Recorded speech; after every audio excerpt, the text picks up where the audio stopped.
Hey everyone, and welcome to another deep dive. Today we're going to be taking a look at compassion. It's one of those things like we hear it all the time, but how often do we really think about what it means? Right. We always hear like, oh, be compassionate and stuff like that, but what does that actually mean? Yeah, it's a good question. Yeah. I mean, it's not just about like warm, fuzzy feelings, right? Yeah. It's got to be more to it than that. Yeah, and you guys sent in some really interesting stuff for this deep dive.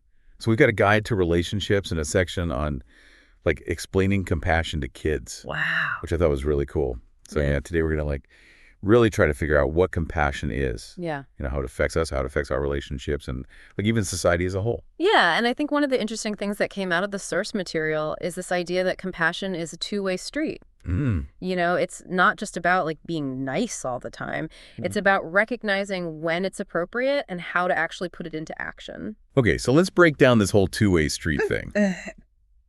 The source material breaks compassion down into these different elements, right? There's empathy, kindness, forgiveness, and non-judgment. Right. How do all of those fit into this? Yeah, they're all super important.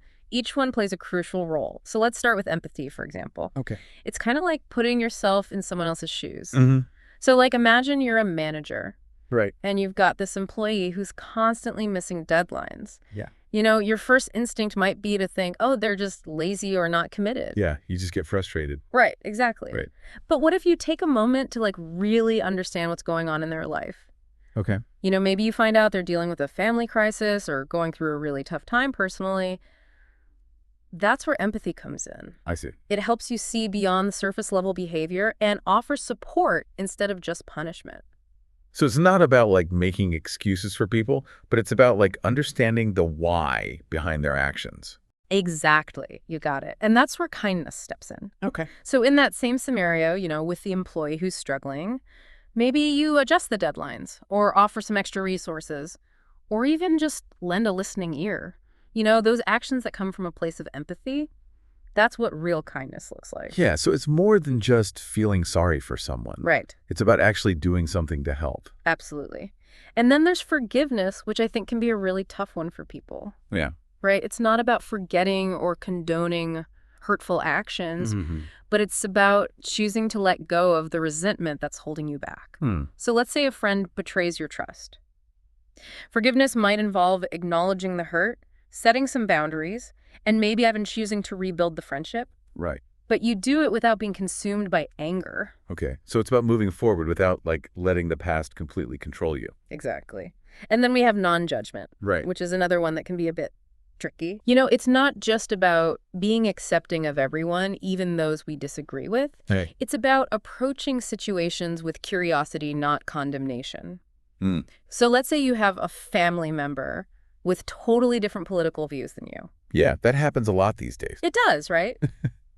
Non-judgment would be engaging in a conversation with them, trying to understand where they're coming from without immediately writing them off. Okay. It's about seeing the human being, not just the ideology. So it's about recognizing that people are complex. Right. And our opinions don't define our entire worth. Absolutely. And, this is where it all ties back to that two-way street idea. Right. Compassion requires both understanding through empathy and non-judgment and action through kindness and forgiveness. Okay, so we've broken down these different components of compassion. But how does this actually play out in our lives, Right. in the messiness of our everyday relationships and stuff? Yeah, that's the real challenge, right? Taking it from theory to action. So let's look at a parent-child relationship, for example. Okay. Compassionate parenting isn't about giving in to a kid's every whim. Right. It's about understanding their developmental stage. Mm-hmm. So when a toddler's throwing a tantrum, it's not about punishment. It's about recognizing that they have a limited emotional vocabulary. Okay. And helping them learn to express themselves in a healthier way. So it's meeting them where they're at emotionally instead of expecting them to act like tiny adults. Exactly. And you can apply this to other types of relationships too. In a classroom setting, a compassionate teacher might notice a student who's withdrawn and offer some extra support because they recognize that there might be stuff going on outside of school that's affecting their ability to learn. Yeah, that makes sense. Right. What about in the workplace, though? Yeah. Things can get pretty competitive and stressful at work. For sure. Is there even room for compassion in that environment? Oh, absolutely. Imagine A manager who recognizes that their employees have lives outside of work. Right. They encourage open communication, they offer flexibility when needed, and they prioritize employee well-being. That's compassion in action in a setting where it's often overlooked. Yeah, and I feel like that would actually create a more productive work environment. Yeah. If people feel supported and valued, they're probably going to be more engaged in their work. Exactly. And there's research that shows this to be true. Compassionate leadership leads to higher employee satisfaction, lower turnover rates, and a more collaborative work environment. That's awesome. So compassion isn't just like this nice to have quality. Right. It's actually like really important for success, both on a personal level and like even at an organizational level. Exactly. Yeah. And that's why understanding these different elements of compassion is so important. It helps us make more conscious choices about how we show up in the world and how we build stronger, healthier connections with those around us. Okay, so we've covered a lot of ground in this first part. We have. We talked about like the different components of compassion and how it shows up in all these different relationships. Right. But before we move on, let's give our listeners like one key takeaway from this part. What's like the main thing we want them to remember? Yeah, I think the most important thing to remember is that compassion is an active choice. It's not just a feeling, It requires both understanding and action. Right. It's about seeing the world through a lens of empathy, choosing kindness, practicing forgiveness, and approaching situations with a non-judgmental heart. Wow. It's not always easy, but the rewards for ourselves and those around us are truly profound. Okay, awesome. Yeah. We're going to take a quick break, and we'll be right back to talk about how compassion impacts society as a whole. So stay tuned. All right, so welcome back. In the first part, we focused a lot on how compassion plays out in our personal lives, like in our relationships at work and stuff like that. Yeah, we talked about how it can help us build like stronger connections and create those more positive environments. Right, exactly. But now I want to zoom out a little bit and look at how compassion impacts the bigger picture. Society as a whole. Okay. Yeah, I'm interested to hear about that because how does compassion translate to creating a more just and equitable society? That seems like a whole other level. It is. It is. And, it starts with this recognition that everyone deserves a fair chance to succeed, no matter their background. Compassion helps us break down those systemic barriers that prevent people from reaching their full potential.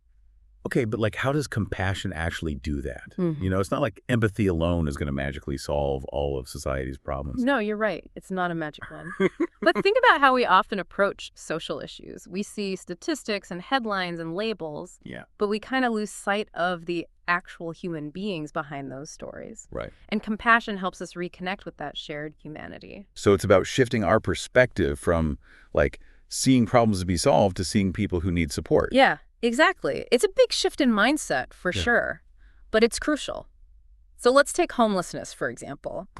Instead of seeing it as just a city problem, what if we approached it with compassion? Right. We'd start to understand the complex factors that lead to someone ending up on the streets, the lack of affordable housing, mental health challenges. Maybe they're fleeing a dangerous situation.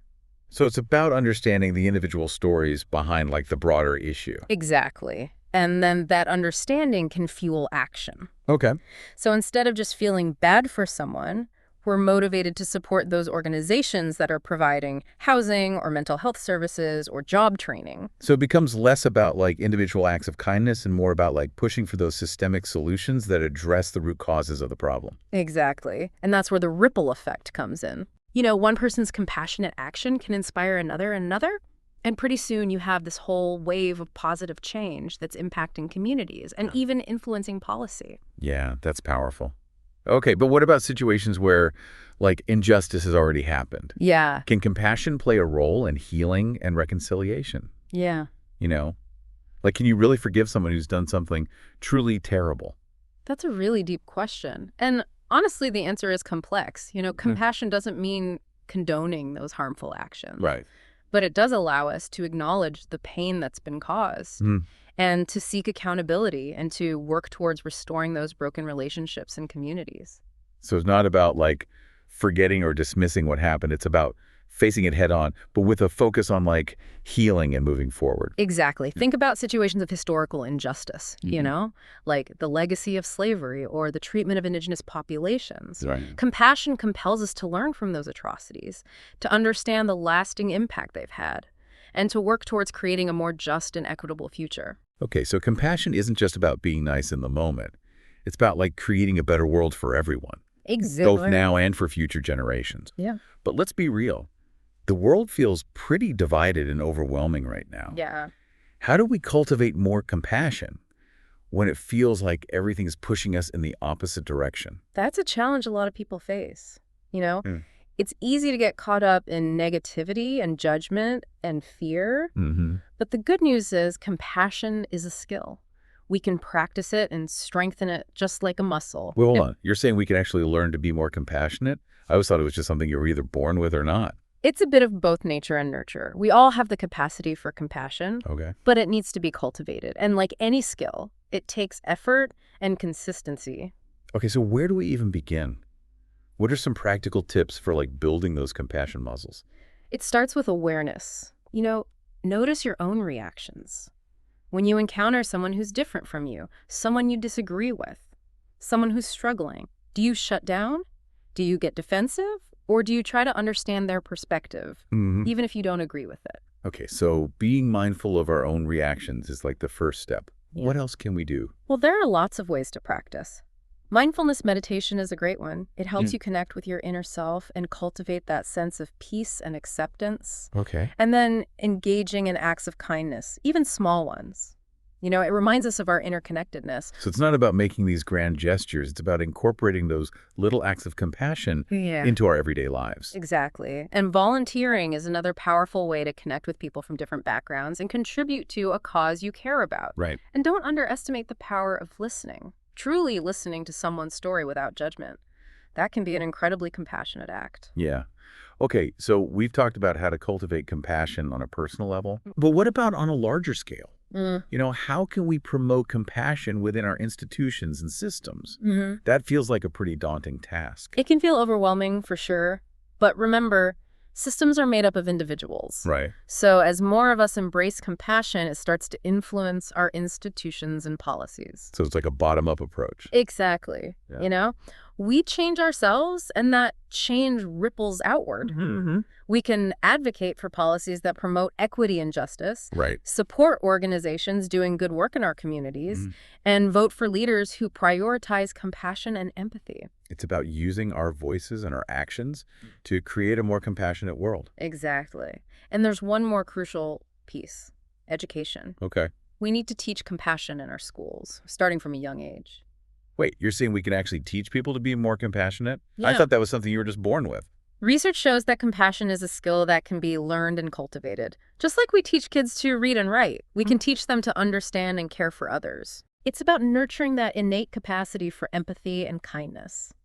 So what would that look like in practice? How do you integrate compassion into the school curriculum? There are all sorts of creative approaches. Schools can incorporate social-emotional learning programs, Okay. engage students in community service projects, teach conflict resolution skills, encourage empathy-building activities. You know, it's about giving young people the tools and the mindset to create a more compassionate world. Okay. So we've talked about a lot of really inspiring stuff. We have. But as we wrap up this part of our deep dive, I want to get real for a second. Yeah. What are some of the biggest challenges we face in promoting compassion on a societal level? You know, because it's not always easy to be compassionate, especially when we're stressed or overwhelmed or facing conflict. Yeah, you're absolutely right. Our world often prioritizes individualism and competition and instant gratification. You know, we're constantly bombarded with messages that encourage us to look out for number one and to disconnect from the struggles of others, right? So how do we break through all that noise and reconnect with our capacity for compassion? It takes conscious effort and a willingness to challenge those messages. Yep. We need to be mindful of what we consume, Right? the values we prioritize, Yeah. and the ways in which we interact with the world around us. That makes sense. But I also feel like there are these deep-seated biases and prejudices that can be really hard to overcome. Yeah. How do we address those? Well, that's where education, open dialogue, and exposure to diverse perspectives become really crucial. And we need to create spaces where people can safely and respectfully engage in conversations about difficult topics, Okay. challenge their own assumptions, and learn from the experiences of others. So it's like this multifaceted approach. Yeah, We work on ourselves, we reach out to others, and we advocate for systemic change. exactly. It requires effort at both the individual and collective levels, but the rewards are immeasurable. Yeah. You know, A more just equitable and compassionate world for all. Okay, listeners. So we've explored how compassion can play a powerful role in creating a more just and equitable world. But before we move on to the final part of our deep dive, let's give you one key takeaway to think about. What's the one thing we want you to remember from this discussion? I think the most important thing to remember is that even small acts of compassion can have a ripple effect, creating positive change that extends far beyond ourselves. Yeah. It's a practice. It's a skill we can all develop. Right. And by choosing compassion, we contribute to a more just and loving world for everyone.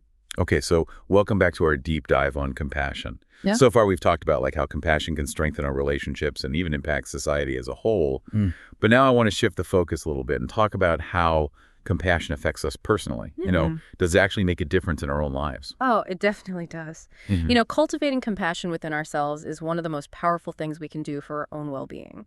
It influences how we handle challenges, connect with others, and even find a sense of purpose. Okay, I'm really curious about that. Let's start with relationships. In part one, we talk about how compassion can help us navigate conflicts and build those stronger bonds. But is there more to it than that? Well, think about it this way. When we approach our relationships with compassion, we're essentially choosing to see the best in others. We're more forgiving of their mistakes, more understanding of their struggles, and more willing to offer support when they need it.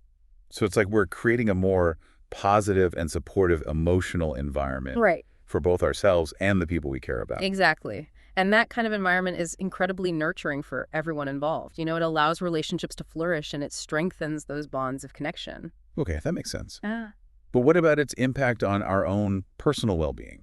Does being compassionate actually make us happier and healthier? The research is fascinating. Studies have shown a strong link between compassion and increased happiness, reduced stress and anxiety, and even improved physical health. It's like a ripple effect. When we extend compassion outward, it circles back to benefit us as well. I'm curious about that connection between compassion and physical health. How does being kind to others actually translate into a healthier body? Well, it's all connected. When we engage in compassionate acts, our brains release oxytocin, which is often called the love hormone. Right. And oxytocin has this calming effect on the nervous system. It lowers blood pressure, and it even boosts our immune system. So it's not just like this feel-good emotion. There's actual science behind the benefits of compassion. Exactly. And those benefits extend beyond just our physical health. Compassion also helps us build resilience in the face of challenges. When we approach difficult situations with a compassionate mindset, we're less likely to get caught up in negative emotions like anger, resentment, or self-pity. So it's like compassion gives us this extra layer of emotional armor, helping us bounce back from setbacks. That's a great way to put it. And that resilience allows us to navigate those inevitable ups and downs of life with more grace and ease. Okay, so we've talked about relationships, well-being, resilience. Is there anything else we need to know about compassion's impact on our personal lives? Yeah, there's one more crucial aspect we need to explore, and that's self-compassion. Self-compassion. Okay, what does that mean exactly? Is it just another way of saying self-care? It's related, but it goes a bit deeper than that. Self-compassion is about treating ourselves with the same kindness, understanding, and forgiveness that we would extend to a loved one. It's about recognizing that we're all imperfect human beings worthy of love and acceptance, even when we make mistakes. Yeah, I think a lot of us struggle with that. It's so easy to be critical of ourselves, to focus on our flaws and shortcomings. How do we actually cultivate more self-compassion? Well, it starts with awareness. Notice that inner critic, that voice that judges, criticizes, and puts you down. Yeah. Once you're aware of it, you can start to challenge those negative thoughts with compassion. So it's about talking to ourselves the way we would talk to a friend who's feeling down on themselves, offering support and encouragement instead of criticism. Exactly. Ask yourself, what would I say to a friend who is struggling with the same issue? Would I be harsh and judgmental, or would I offer kindness and understanding? And then apply that same compassion to yourself. That's a really helpful reframe. It's like it forces us to step outside of our own self-judgment and tap into that compassion that we often extend so freely to others. Exactly. Okay, so as we wrap up our deep dive into compassion, is there one key takeaway you want our listeners to remember? I think the most important thing to remember is that compassion is not a sign of weakness. It's actually a source of strength, resilience, and deep connection. It's a practice we can all cultivate starting today. And the more we embrace it, the more we transform our own lives and the world around us. That's a powerful message. So, listeners, as you go out into the world, remember the incredible power of compassion. Cultivate it in your relationships, extend it to those in need, and most importantly, don't forget to offer yourself that same kindness and understanding. Yeah. And until next time, keep diving deep into the fascinating world around you. This is DigitView.